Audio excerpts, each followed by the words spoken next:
ഇതിപ്പോൾ protein rich ആയിട്ടുള്ള ഒരു അടിപൊളി നല്ല ഒരുപാട് ശരീരത്തിന് ഗുണങ്ങളുള്ള വൈറ്റമിൻസ് അടങ്ങിയിട്ടുള്ള ഒരു തോരനാണ് ഞാൻ ഇന്ന് തയ്യാറാക്കാൻ പോകുന്നത്. അതിലേക്ക് ഞാൻ ചെറുപയർ മുളപ്പിച്ചെടുത്തതാണ്.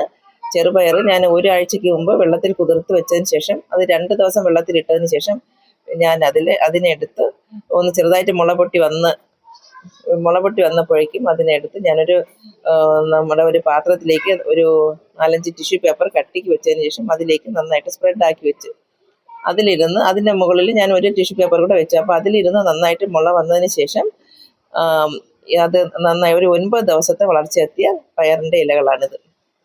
ഇതിനെ കഴുകി വൃത്തിയാക്കിയ ശേഷം കട്ട് ചെയ്തെടുക്കാം.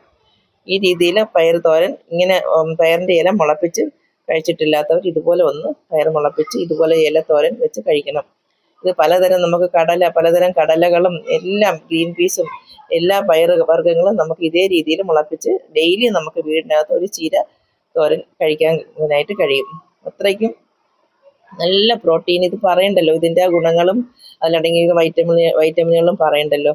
അത് ഞാൻ അതിന് വേണ്ടിയിട്ട് കുക്ക് ചെയ്യാൻ വേണ്ടി ഒരു മൺചട്ടി അടുപ്പിൽ വെച്ചതിന് ശേഷം 1 സ്പൂൺ വെളിച്ചെണ്ണ ഒഴിച്ച് അല്പം കടുകും ജീരകവും ഇട്ട് പൊട്ടിയതിന് ശേഷം ഒരു 8 വെളുത്തുള്ളി ചെറുതായി കട്ട് ചെയ്തതും അതുപോലെ തന്നെ 4-5 പച്ചമുളകും ഒരു സവാള കുനുകുന അരിഞ്ഞതും അല്പം ഉപ്പും കൂടെ ചേർത്ത് നന്നായിട്ട് വഴറ്റിയെടുക്കാം.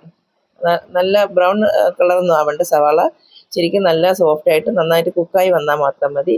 അത് നല്ല രീതിയിലൊന്ന് വഴറ്റിയെടുത്ത് നന്നായിട്ട് വന്നതെന്നറിഞ്ഞതിന് ശേഷം നമുക്കതിലേക്ക് ഞാനിപ്പോൾ കട്ട് ചെയ്ത് വെച്ചേക്കുന്ന പയറിൻ്റെ ഇലകൾ അതിലേക്ക് ചേർത്ത് നന്നായിട്ട് മിക്സ് ചെയ്ത് വഴറ്റിയെടുക്കാം. അല്പം കൂടി ഉപ്പ് ചേർത്തിട്ടുണ്ട്.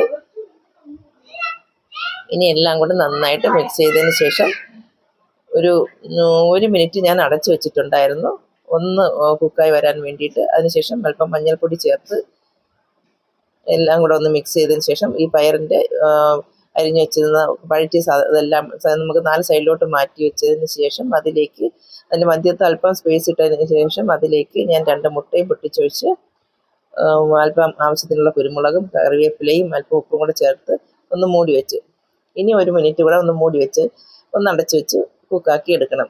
അത് നന്നായിട്ടൊന്ന് കുക്കായി വന്നതിന് ശേഷം ഇത് നമുക്ക് എല്ലാം കൂടെ ഒന്ന് മിക്സ് ചെയ്ത് എടുക്കാം. എല്ലാം കൂടി കൂടിയാൽ ഒരു 2-3 മിനിറ്റ് അല്ലെങ്കിൽ 5 മിനിറ്റ് ഉള്ള ഒരു കാര്യമേ ഉള്ളൂ. അടിപൊളി ഒരു തോരനാണ്. എല്ലാവരും ഒന്ന് ട്രൈ ചെയ്യണം.